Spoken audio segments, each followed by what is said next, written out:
తిరుమల లడ్డూ ప్రసాదం కల్తీ వ్యవహారం ఇప్పుడు పెను సంచలనానికి దారితీస్తోంది. ఈ కేసులో వందల కోట్ల రూపాయలు ఆర్థిక అక్రమాలు జరిగాయన్న ఆధారాలతో ఇప్పుడు ఎన్ఫోర్స్మెంట్ డైరెక్టరేట్ రంగంలోకి దిగుతోంది.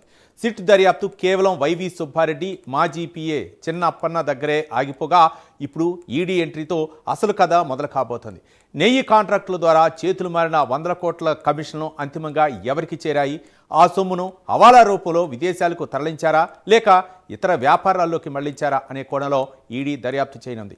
ఈ విచారణ గనుక నిజాయితీగా సాగితే ఆ సెగ తాడేపల్లి ప్యాలెస్ వరకు తగలటం ఖాయమని, అక్రమ సొమ్ముతో ఆస్తులు కూడబెట్టిన ఎంతటి వారైనా అరెస్టులు, ఆస్తుల జప్తులను ఎదుర్కోక తప్పదని కూటమి నాయకులు చెప్తున్నారు.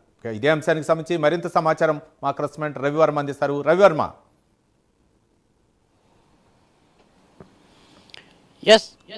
టీటీడీ చరిత్రలోనే ఎన్నడూ లేని విధంగా గత ప్రభుత్వ హయాంలో అంటే 2019 నుంచి 24 మధ్య కల్తీ నెయ్యి వ్యవహారం అయితే బట్టబయలైంది. ముఖ్యంగా ఈ కల్తీ నెయ్యి వ్యవహారము ఒక ప్రపంచవ్యాప్తంగా ఉన్నటువంటి కోట్లాది మంది భక్తుల మనోభావాలు దెబ్బతినింది. ఈ నేపథ్యంలోనే దీనిని కల్తీ నెయ్యి జరగలేదు, అసలు జంతువులు కొవ్వే వాడలేదని చెప్పేసి వైసీపీ ప్రచారం చేసుకుంటా ఉన్న నేపథ్యంలోనే అసలు కల్తీ నెయ్యి అయితే పూర్తిగా కల్తీ అయ్యింది అని చెప్పేసి అటు కూటమి ప్రభుత్వం అయితే పేర్కొంటా ఉంది. ఈ విధంగా రాజకీయ దుమారం అయితే రాష్ట్ర వ్యాప్తంగా సంచలనం సృష్టిస్తూ ఉంది. అయితే ఈ నేపథ్యంలో సిబిఐ సిట్ అంటే కల్తీ నెయ్యి వ్యవహారాన్ని నిగ్గు తేల్చాలని చెప్పేసి ఏర్పడినటువంటి సిబిఐ సిట్టు కల్తీ నెయ్యిలో కల్తీ అయితే జరిగిందని చెప్పేసి స్పష్టంగా తేల్చింది. అయితే ఈ నెయ్యి కల్తీలో మాత్రం కెమికల్స్తో కూడినటువంటి పామాయిల్, కెమికల్స్తో కూడినటువంటి నెయ్యిని తయారు చేసి వాటిని లడ్లకు వినియోగించారని చెప్పేసి సిట్ దర్యాప్తులో స్పష్టంగా తేల్చింది. ఆ మేరకు ఛార్జ్షీట్లో కూడా పొందుపరిచింది. అయితే ఇదిలా ఉండగా రాజకీయ నేపథ్య దుమారంలోనే ఇది కల్తీ, అసలు జంతువులు కొవ్వుతోనే వాడలేదు, కేవలం కూటమి ప్రభుత్వం తప్పుడు ఆరోపణలు చేస్తామని చెప్పేసి ఓవైపు వైసీపీ పేర్కొనడం,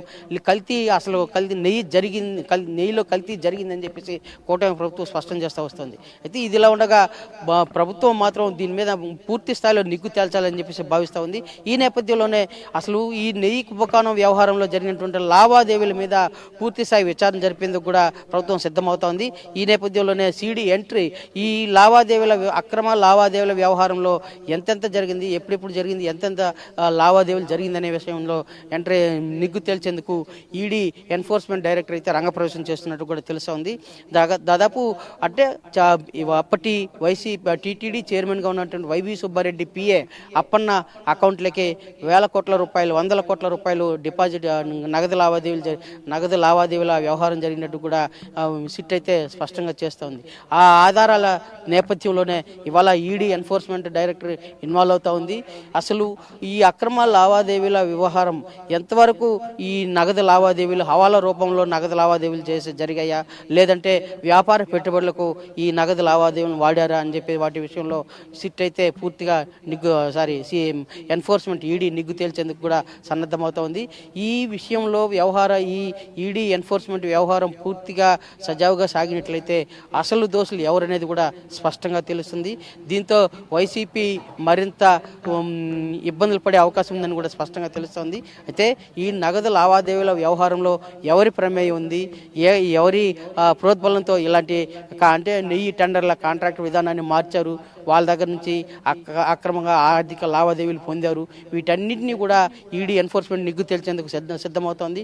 ఈ నిగ్గు తేల్చిన క్రమంలోనే ఈడీ ఎన్ఫోర్స్మెంట్ దర్యాప్తు చేస్తే ఎవరి ప్రమేయంతో ఇవన్నీ జరిగింది, గత 5 సంవత్సరాల కాలంలో ఎవరి ప్రమేయంతో ఇవన్నీ జరిగిందని కూడా స్పష్టంగా తెలుస్తుంది. త్వరలోనే అవన్నీ కూడా బయటపడే అవకాశం ఉందని కూడా ఈడీ రంగప్రవేశంతో అవన్నీ కూడా బయటపడతాయని కూడా తెలుస్తోంది. Ravi. Right, thank you Ravi Varma.